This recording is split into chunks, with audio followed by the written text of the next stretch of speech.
राधे राधे दोस्तों। आजकल हम लोग एन फ्रैंक जी की डायरी के पन्ने पढ़ रहे हैं।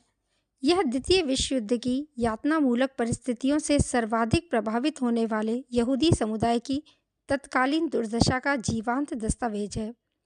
एन फ्रैंक की यह विश्व प्रसिद्ध डायरी।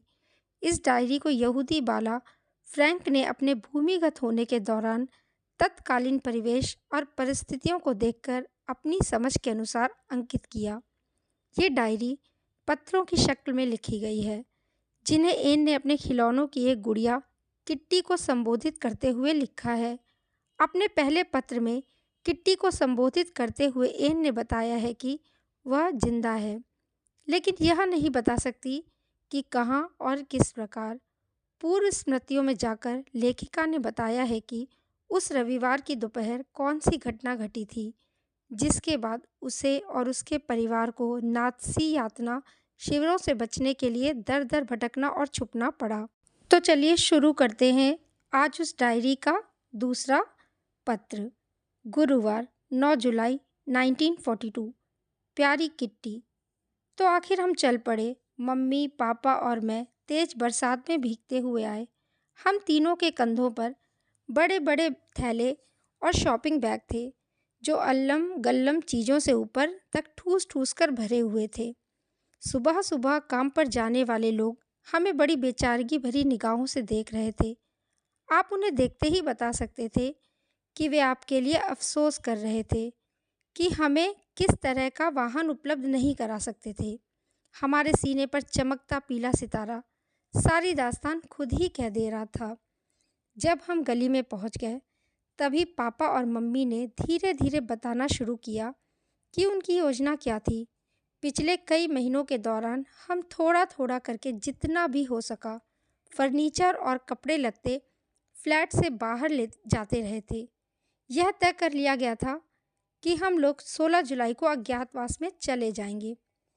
अचानक मार्गरोट के लिए बुलावा आ जाने के कारण योजना को 10 दिन आगे खिसकाना पड़ा। इसका मतलब यही था कि अब हमें कम तैयार किए गए कमरे में ही गुजारा करना होगा।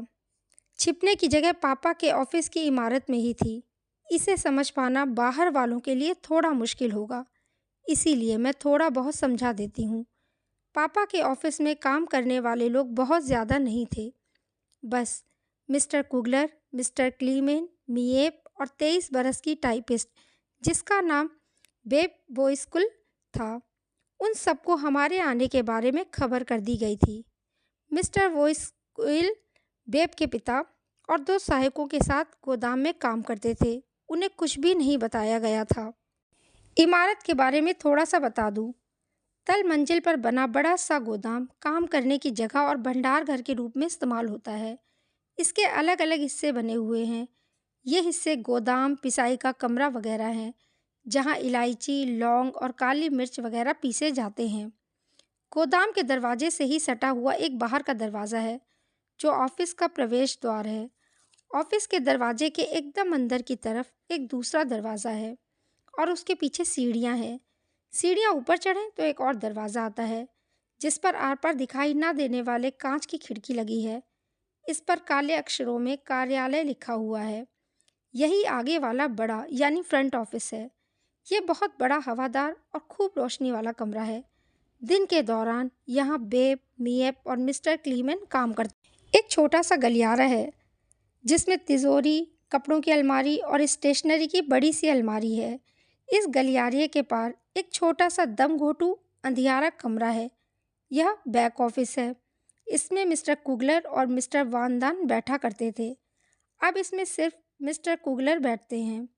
मिस्टर कुगलर के ऑफिस में पैसे से भी पहुंचा जा सकता है, लेकिन सिर्फ कांच वाले दरवाजे के जरिए, जिसे अंदर से तो आसानी से खोला जा सकता है, लेकिन बाहर से इतनी आसानी से नहीं।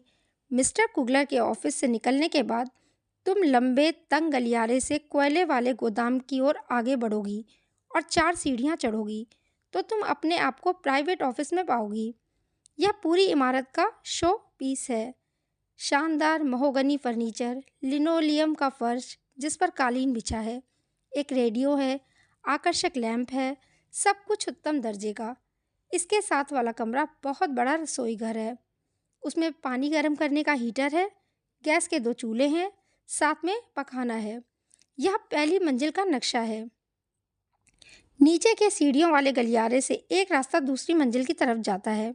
सीढ़ियाँ खत्म होते ही थोड़ी खुली जगह है और उसके दोनों तरफ दरवाजे हैं। दाईं तरफ का दरवाज़ा मसाले रखने के स्टोर, अटारी और घर के सामने की तरफ वाली मियानी की तरफ जाता है। घर के सामने की तरफ से एक परंपरागत डच डिज़ाइन की सीधी और इतनी घुमावदार सीढ़ियाँ हैं कि एड़ियों में मोच आ जाए।